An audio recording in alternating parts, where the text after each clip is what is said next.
What's going on, wrestling fans? Welcome back to another edition of Mike on the Mic. And tonight I got Gerald back with me. What's going on, Gerald? Hey, man. Survived 2 nights of WrestleMania. What the hell? Yeah, man. This was definitely a show for the ages, you know? Yeah, I mean, it's definitely one we'll never forget.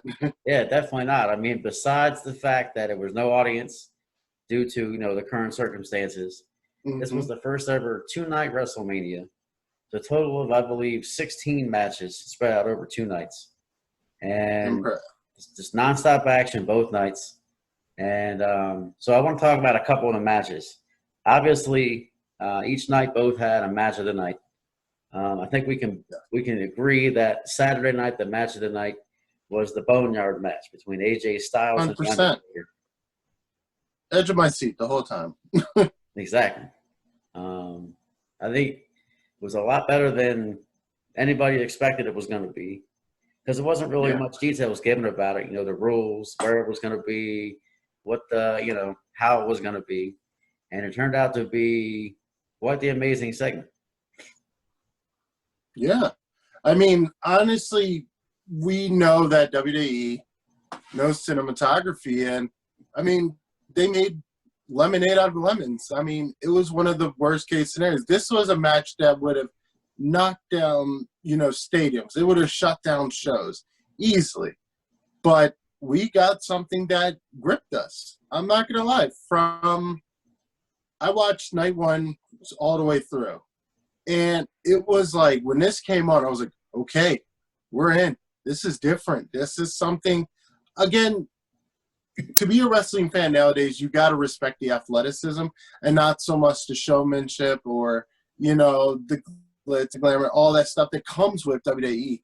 No, you have to really respect the athleticism to really enjoy the product you're getting now, given the circumstances. So when WWE tried to turn it up with this, I mean, it was like it was amazing. I think, honestly, I believe it was to send off for The Undertaker. I think it's his last go around from what I'm hearing on social media, how it was presented. It was the last ride. So I think WWE did a great job with this, given the circumstances. And I think it was a perfect farewell to The Undertaker, because in a world of where kayfabe is kind of dead, it allowed, the mysticism of The Undertaker to really be alive. And, you got to step back and be that kid again, watching The Undertaker, be a little terrified, like, holy shit, here's The Undertaker.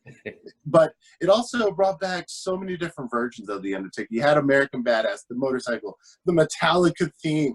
Of course I was a little pissed off, Rolling by Limp Bizkit wasn't blaring as he's riding on that road. But hell, I'll take a Metallica theme anytime, and anybody deserves one, it's The Undertaker. So, yeah, I mean, great match. Yeah, that was totally awesome. They kind of throw a little curve in the beginning. You see the hearse driving through. They open the door, there's a casket. You expect the Undertaker to be in the casket, but no, it's AJ Styles. And they did it on purpose, too.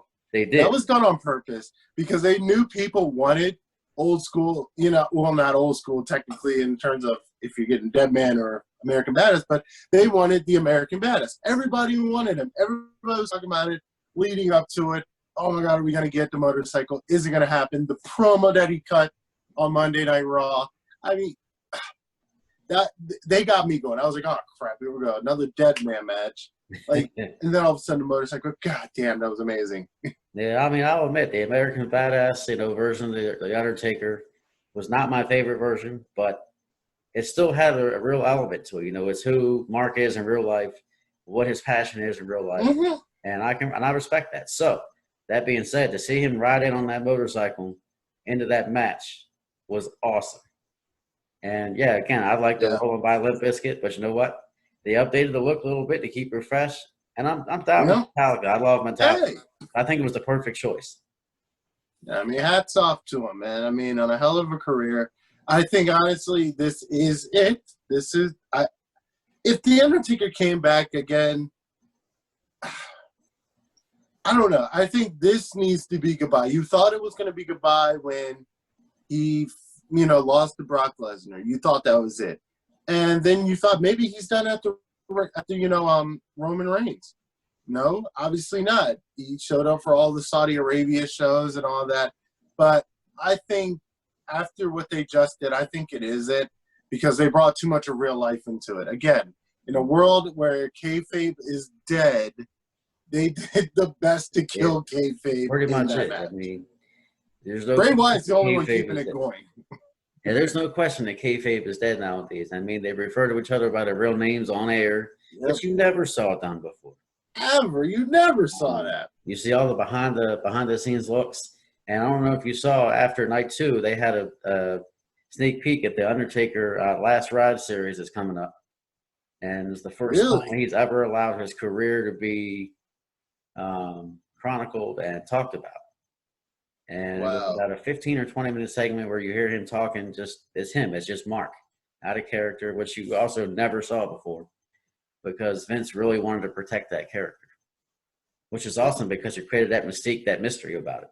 Yeah. So, sorry. Go ahead. No, go ahead, man. Yeah. So you kind of did see that, but a lot of people don't remember. And I'll have to find a link for it. You remember back in like 2000, 2001, the old Desire videos, those little vignettes that they would do? Yeah. Yep. They did one with Undertaker. It was back during the American Badass era, and I think like one of the Creed songs is in the background because I can remember it in my head. I can't remember the exact song, but you did see it a few times back then. But yeah, I mean, outside of those 2 years that he was rolling on a motorcycle, 2, 3, I guess it was about 4 years. We'll say from 2000 to about 2003, he rode that motorcycle. That was what you got. But outside of that, they really did do a good job. Kind of keeping this mysterious, like almost otherworldly creature. I mean, an amazing career. I mean, in terms of a character, especially in a sport like pro wrestling nowadays, to keep that character magical, that's impressive. It's been almost 30 years. He debuted in 1990, and I believe it was November. So November will be 30 years. He's had that same character. Granted, they changed the version of it, the character a little bit, the ring gear and all of that. But I mean, you kind of have to do that to keep it fresh after a while. Exactly. I mean, if you're not keeping it fresh, you're doing a disservice to yourself. Exactly. But I mean, overall, I think the match was great. Again, without crowds, there's only so much you can do, and WWE honestly found a way to just turn lemons into lemonade. The other match, though, along those lines, because I do want to talk about the 2, me personally, I want to talk about the 2 dramatized matches. The Funhouse match, that was pretty interesting. Yeah, I wasn't sure what I had just watched by the time that was over. Even I can't think of his name. I can tell you his real name, but not his ring. Bray Wyatt? Huh? Bray Wyatt? No, I was going to have to edit this because I'm blanking on his name. But Titus O'Neil was the guest host at that point because Rob Gronkowski had just won the 24/7 title and run off the set with it. Titus was right after that match ended. Titus was up on that little platform. The little platform, and he was just like, "What did I just watch?" Because it was one of the most bizarre things I've ever seen, and it was not what I was expecting for a match. I will say that. No, not at all. But it wasn't bad. It actually was quite entertaining. It was. It was very entertaining because while you didn't get a true wrestling match, you got virtually a story. And again, wrestling is 50% story and then 50%, actual sport. That's true. Now, of course, whatever reason they chose not to have a match, that's cool because Bray Wyatt is, and again, this match is a great segue from what we were just talking about. Bray Wyatt is kind of that new age Undertaker, that new age, like mysterious, otherworldly creature, So it was a very fitting match for him to really show that this dude's creepy as shit. This dude's crazy. There is some type of mysticism about him, and they ran with it hard. And of course, it happened to John Cena of all people. Yeah. Of course, there were elements of where they talked about how he squashed, virtually buried other wrestlers, kind of like how Hulk Hogan used to do in the WCW.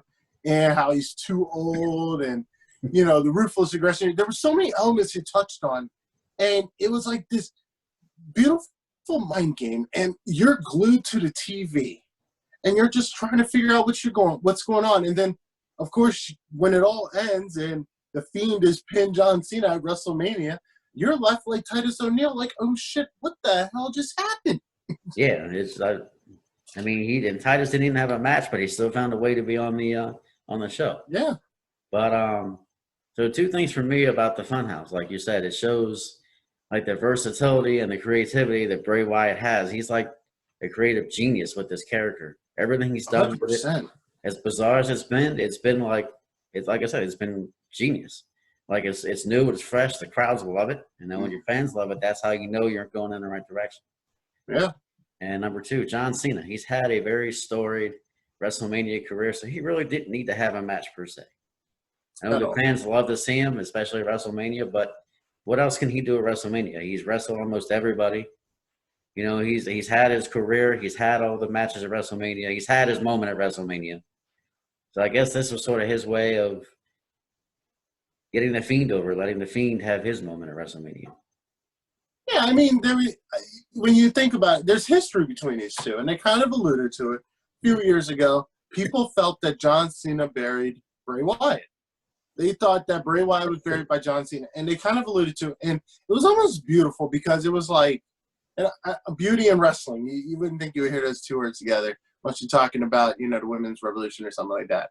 But you kind of had almost like John Cena, it was almost like an apology to Bray Wyatt for the fact that virtually they wasted years of his career after that match that they had all those years ago. I loved it. I thought it was great. And again, it set Bray Wyatt up as a character that easily will be in the main event for at least a few more years to come. Yep.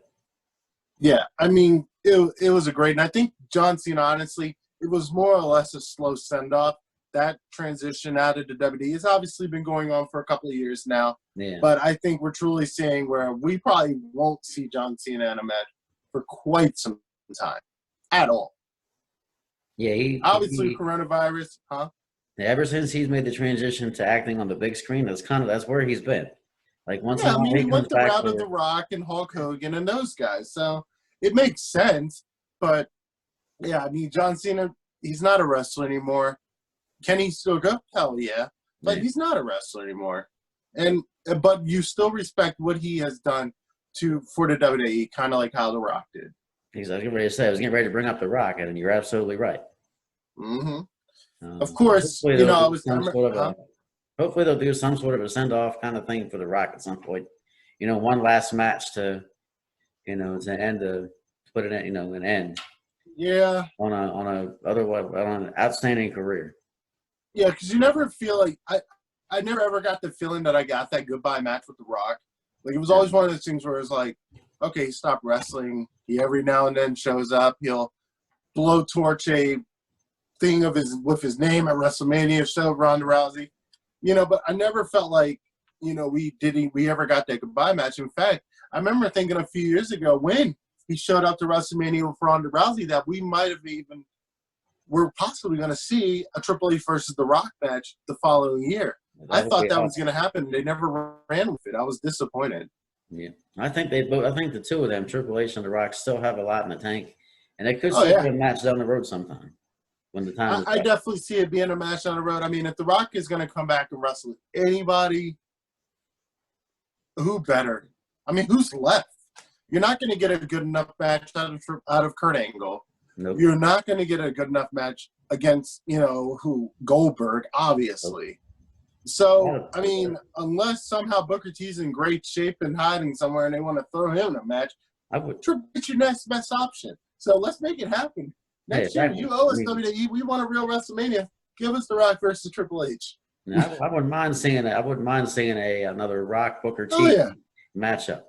You know, I remember that'd be great. That was cut when Booker T was the WCW champ right after Shane bought the company. Mm-hmm. And Shane and Booker T are standing in the ring. The Rock comes out, and you know he's like, you know, who in the blue hell are you?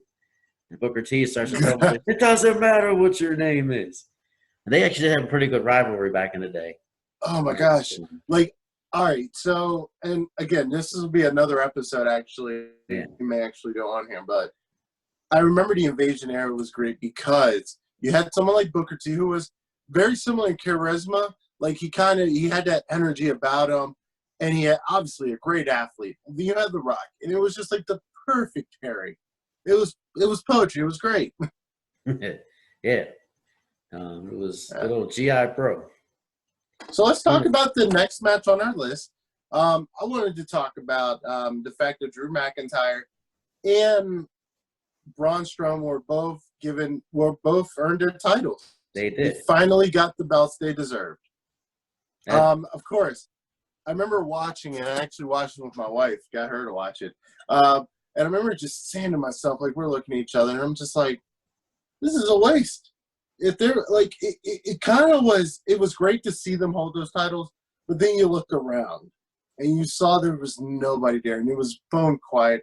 The pop wasn't there. Again, to really enjoy this WrestleMania, you have to really tap into the pure athleticism of the match, and not so much everything that makes wrestling essentially, with the crowd, the pyro, the lights, the drama of it all. So, but again, congrats to them. Well deserved. I mean, they've definitely grinded it out for years. Braun Strowman, long overdue. Drew McIntyre on the best comeback I think I've ever seen of any one wrestler. Awesome. Hopefully he has a better title reign than his buddy Jinder, but we'll see. Yeah, no doubt. Both of them were long overdue. Braun Strowman, he's had a couple opportunities in the past, but I think he was made, his function was to put his opponent over. And I think this was, sort of, you're welcome for that, or, here's the consolation for that. I mean, he's earned it. I mean, he's bulldozed through competition after competition, and he's just been a monster ever since he, not even just the Wyatt family days, but ever since he's been a singles competitor.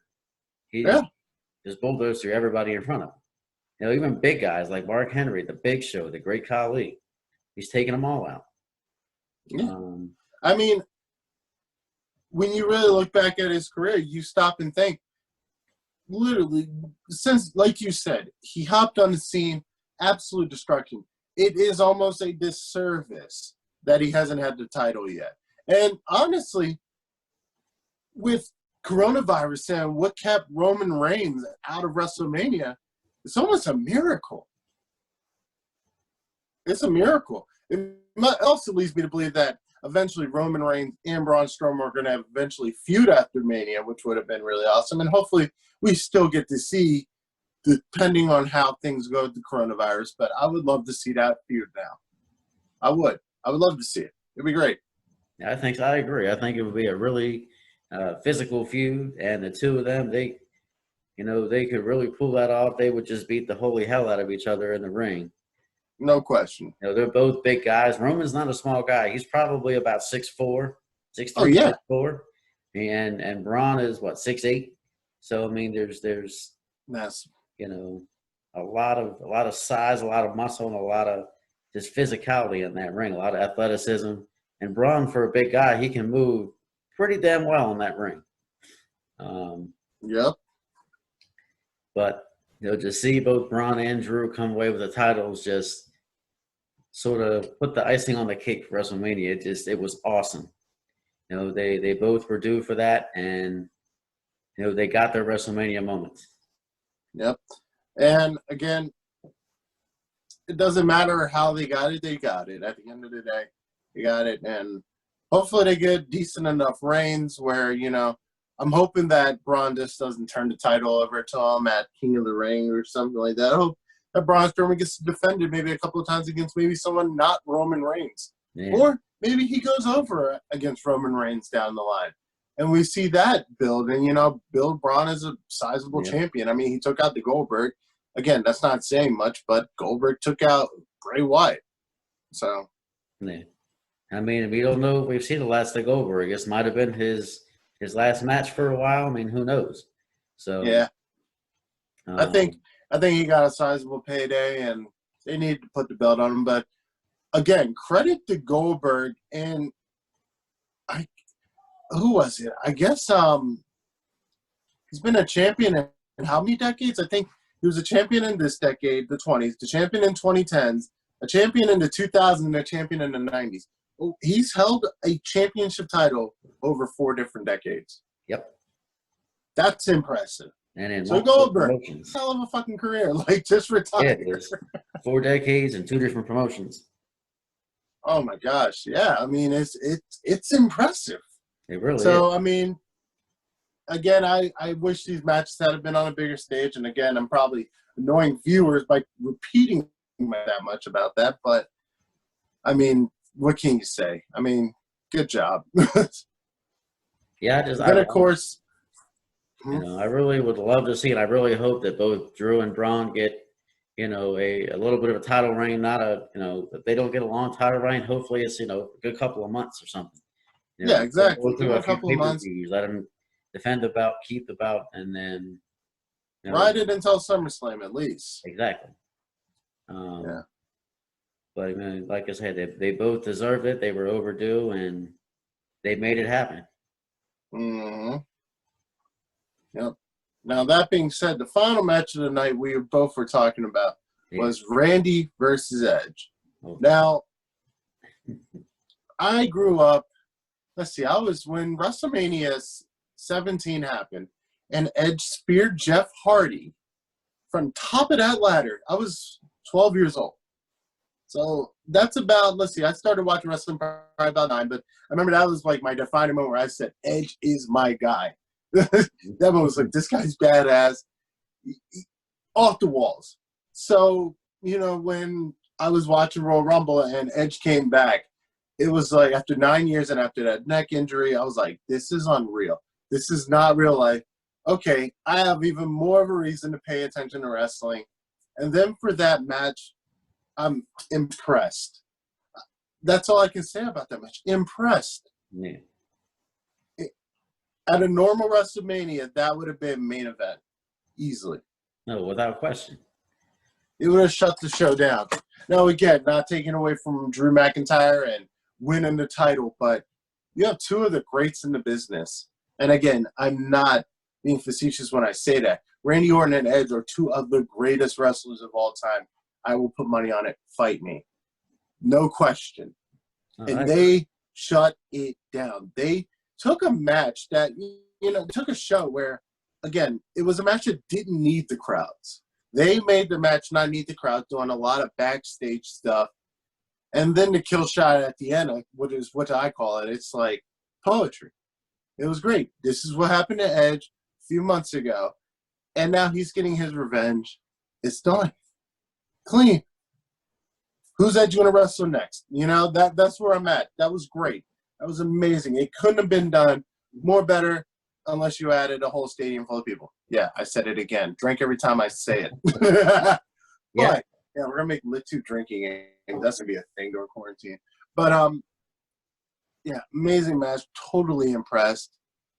That was great. It was actually funny because night 2, I didn't watch the first, like, 45 minutes to an hour because I was grilling at the time, and I forgot WrestleMania was actually on. So I actually started watching WrestleMania after the Edge and Randy match had ended. I had no idea. I'm waiting for the whole night. I'm like, all right, it's probably going to be the main event. I see Drew and Brock. I'm like, oh, wow, they're really setting this up to be a main event because I don't know if you looked at the clock. WrestleMania kind of ended about 15 minutes before the hour change. So I was like, oh, man, this is going to be awesome. This is going to be a final match. And, of course, it goes off. I was like, are you kidding? So I had to rewind, find out where I was at, what I missed. And, of course, I found it. Somehow managed – I was on Twitter all night, and I somehow managed not to see any spoilers for that match. So kudos to Twitter and social media for helping me not be spoiled. But, oh, man, that was great. Yeah, it was – I made sure I didn't text you because I didn't know what it was you were doing. I appreciate that. Thank you. I didn't want to spoil it. You know, I don't like it when people spoil stuff for me. But, yeah, not only was that the best match of the second night, for me, that was probably the best match of the entire show. The main event of both nights. Yes. And I was actually on Instagram the next day, and I was I follow a lot of the wrestlers, especially Edge, and he was talking about how I guess all those wrestlers for 2 weeks have been quarantined together. Yep. They have been quarantined together that whole time, and they filmed all that. That's crazy. That's impressive. 2 weeks of nonstop probably wrestling. Wrestling, talking about the match, deciding how they wanted it to go, you know, deciding all the spots, all the moves. And a lot of people on social media complained that match was way too long and that it could have been shorter. You know what? I think it was perfect the way it was. You know, it was the perfect ending to that feud. And you can tell that Randy really pushed Edge in that match. He pushed Edge to the absolute limit. I mean, you're talking about a 15-year brotherhood / rivalry. I mean, those two essentially grew up together. I mean, yes, Edge is 6 years older than Randy and got a little bit of a head start, but by the time Randy got to the company, Edge was developing himself as a singles competitor. And then essentially their singles careers elevated from there. They became tag team champions, had the rated RKO that rolled for a while, and then Edge's career came to a halt. So for them to have such a gruesome match, one of the most gruesome matches I've seen, one of the most intense matches I've seen, that was well-deserved. That was necessary for this saga to end. Is it over? Knowing WWE, probably not. WWE has no idea how to let a feud go. It was definitely a knockdown, drag out, as JR would call it, a slobber knocker. And 100%. It was brutal, it was violent, and it was awesome. And both of these guys are 40 or over, and they're probably in the best shape of their careers. Like Edge 100%. Is 46, Randy Orton is 40. And for the level of athleticism the two of them have, the commitment to the business, and just the abilities they have both on the mic and in the ring, it's phenomenal. And, my hat's off to them. Hats off to them. Hats off. And for them to be able to go through this match the way they did, put that match down, and just beat the crap out of each other the entire time was just freaking amazing. Yeah. And we'll probably never see a match like that again from either one of them. Probably not. I think they left that on. They left it all out there. They left it all in the proverbial ring. Of course, it wasn't left in a ring. It was left on top of a semi. But exactly. They left it there. Actually, it was all laid out there, and it was everything you could ever want. So, yes, that was probably – I hope when they look back at WrestleManias, and I hope there's – it's sad because there will be an asterisk to this WrestleMania. There will always be that, that little note that said this WrestleMania was filmed in a performance center with a 0 crowd count. Well, I guess you could say 1 if you count Randy Orton sat in the crowd most of that night. Because he attacked Edge that way. But, I think when they look back at it, they'll look back at the Funhouse match. They'll look back at the last ride. Because, again, I'm predicting that is going to be the last time we see Undertaker, match, from a match point of view. So, yeah, I hope that they remember the Edge versus Randy Orton, last man standing match is probably one of the greater matches, at least of this decade.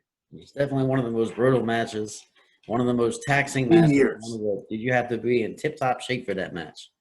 That's not something you can just be defining. That's not something a regular part-timer is going to be able to put on, and Edge just did it. Ed not only did it, he owned that shit and made it pop. Look at all the ones of the past. Bret Hart, Shawn Michaels, Triple H. Mm-hmm. So these guys are veterans. They're, in top physical shape. They practice, they rehearse for these matches. They're all about it. That's the type of guys you want that you'll see in those matches. The guys that are committed to them.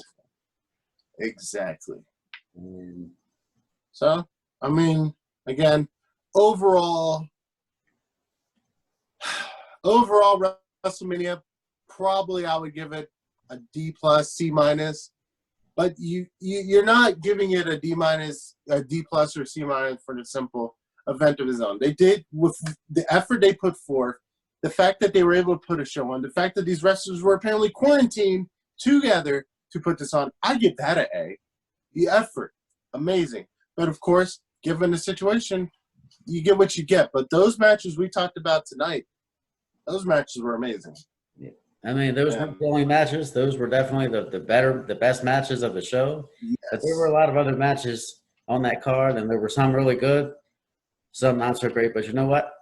You know, in a time like this where there's a lot of negativity and a lot of sorrow and a lot of downtime, for the WWE to step up and do what they did to entertain us and put this show together the way they did, you know, I can only say thank you to the WWE for that. Yeah. You know. Thank you. Thank you. So, again, that being said, that does it for our show tonight. But, yeah, we're going to keep this going. We're going to have a ton of more content. Specifically, me and Justin are actually going to be working on a face-to-face video, actually talking about the coronavirus.